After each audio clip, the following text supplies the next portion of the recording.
La parole est à Monsieur Gilles Carrez. Monsieur le Président, mes chers collègues, Monsieur le Premier ministre, je veux vous faire part de mon extrême inquiétude sur le dérapage des comptes publics en 2013. Le déficit budgétaire de l'État augmente de 13 milliards d'euros par rapport à la prévision. Les recettes fiscales s'effondrent. 15 milliards de moins que prévu sur la TVA, l'impôt sur les sociétés, l'impôt sur le revenu. C'est le résultat de l'overdose fiscale. Les entreprises, les ménages n'investissent plus. L'économie est à l'arrêt. Trop d'impôts tue l'impôt. Les dépenses de l'État ne sont pas maîtrisées. Les dépenses réelles de 2013 augmentent de 2 milliards par rapport à 2012. Où sont donc, mes chers collègues, les économies?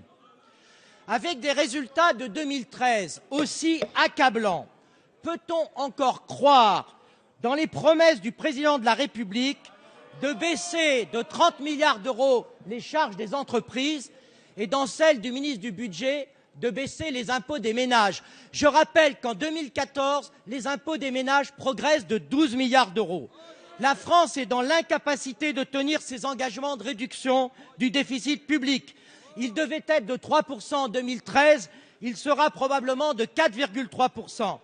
Dans ces conditions, croyez-vous encore, Monsieur le Premier ministre, dans votre promesse de réduire le déficit à 3,6% en 2014 et à 3% en 2015?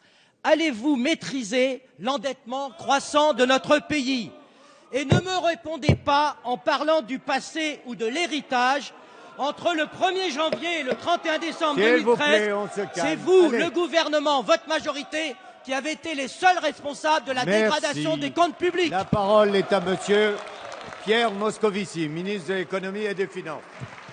Monsieur le Président, Mesdames et Messieurs les députés, Monsieur le Président Gilles Carrez, votre mise en garde finale sonnait au fond comme un aveu, car en effet, sur ce sujet, vous devriez vous retenir de nous donner des leçons, vous qui avez laissé la France et ses finances publiques dans l'état qui nous conduit, nous, à mener une politique de sérieux et de redressement.